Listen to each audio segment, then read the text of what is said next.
Hace 86 años ocurrió uno de los episodios más impactantes de la humanidad. Estoy hablando del Holocausto. Acá, en Historias de nuestra historia, les contaremos qué pasó durante aquel evento y qué consecuencias trajo hoy en día. Somos Carla Martínez y Santiago González.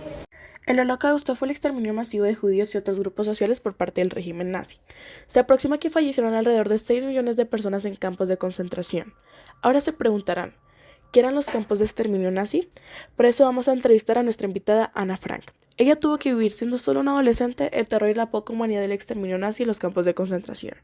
Durante la Segunda Guerra Mundial mi familia y yo nos escondimos en lo que yo menciono como la casa de atrás. Pero el 4 de agosto de 1944 los soldados nazis nos descubrieron con otra familia judía y nos llevaron a los campos de concentración Auschwitz y Birkenau. Sé que es difícil y puedes tomarte tu tiempo, pero ¿puedes decirnos cuál fue la experiencia más difícil y traumática?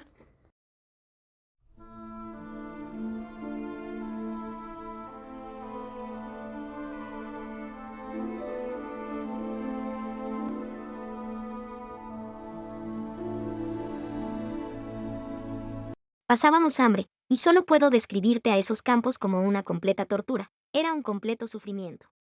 ¿Cómo era la comida? Nos daban comida putrefacta y los problemas de estómago eran graves. Olía muy mal y causaba vómitos y diarrea. Eso suena como algo muy duro. En este podcast queremos saber más de ese lugar, cómo y en dónde dormían.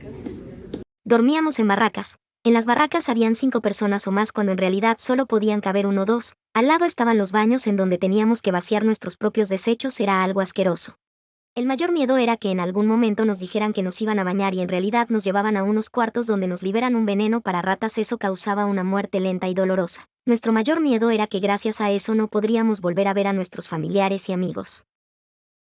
Muchas gracias por ayudar a este podcast y lamentamos mucho tu experiencia.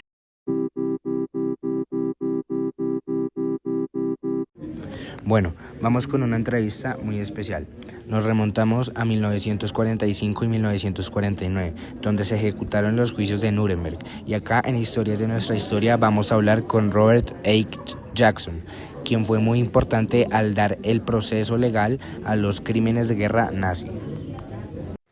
Señor Robert Jackson, ¿qué fueron los juicios que usted con otras personas representando sus países dirigió?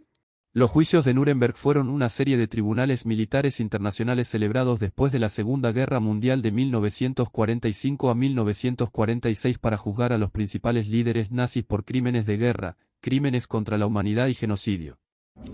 ¿Y quiénes participaron en estos procesos, señor Jackson? Al terminar la guerra, las potencias aliadas Estados Unidos, Reino Unido, Francia y la URSS decidieron llevar a cabo estos juicios en la ciudad de Nuremberg en Alemania, por su simbolismo ya que había sido sede de grandes rallies nazis.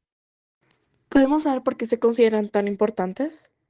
Fueron los primeros juicios en los que se responsabilizó a individuos por crímenes internacionales y se juzgó a 24 altos dirigentes nazis, incluidos Hermann Göring, Rudolf Hess, Joachim von Ribbentrop y Albert Speer. Bueno, señor Jackson, muchas gracias por aceptar nuestra invitación y agradecemos profundamente su trabajo. Gracias por la invitación. Vamos a avanzar unos años más, específicamente a 1948.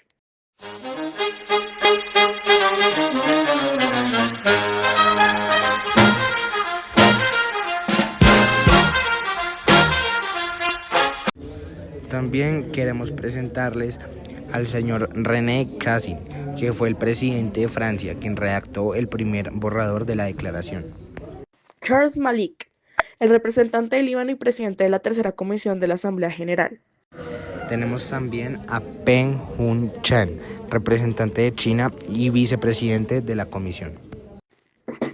John Humphrey, director de la División de Derechos Humanos de la ONU y representante de Canadá.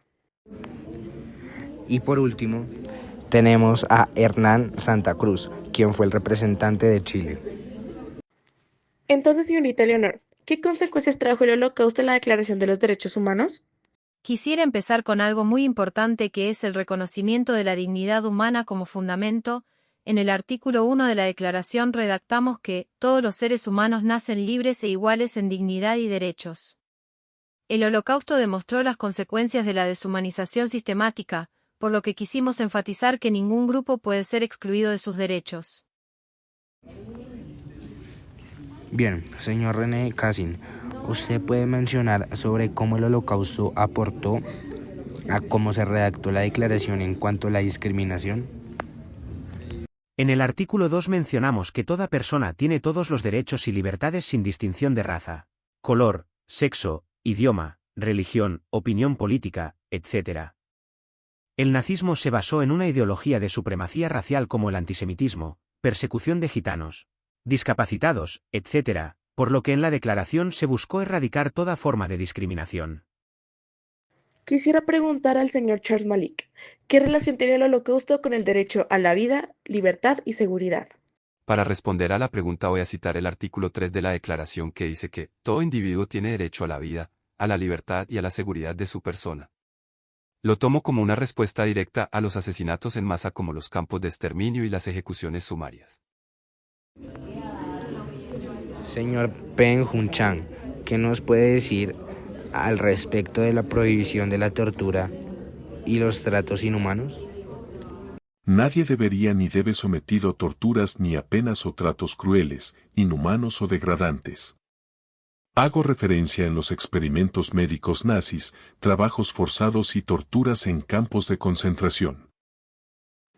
Señor John Humphrey, díganos algo al respecto de los artículos 8 al 11.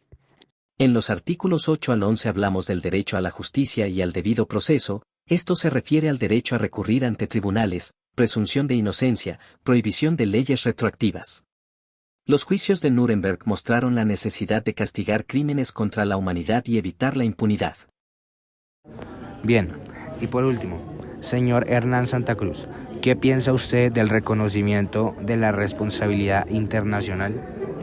El Holocausto probó que los estados podían volverse perpetradores de genocidio, por lo que en la Declaración de los Derechos Humanos establecimos que los derechos humanos son una preocupación global, no solo interna. Aparte que el Holocausto dejó claro que, sin protección universal de los derechos humanos, la historia podría repetirse. Por eso, los derechos humanos siguen siendo un pilar ético y legal contra el odio y la opresión. Muchas gracias a todos ustedes por esta entrevista y explicarnos las consecuencias del Holocausto en la Declaración de los Derechos Humanos. Gracias.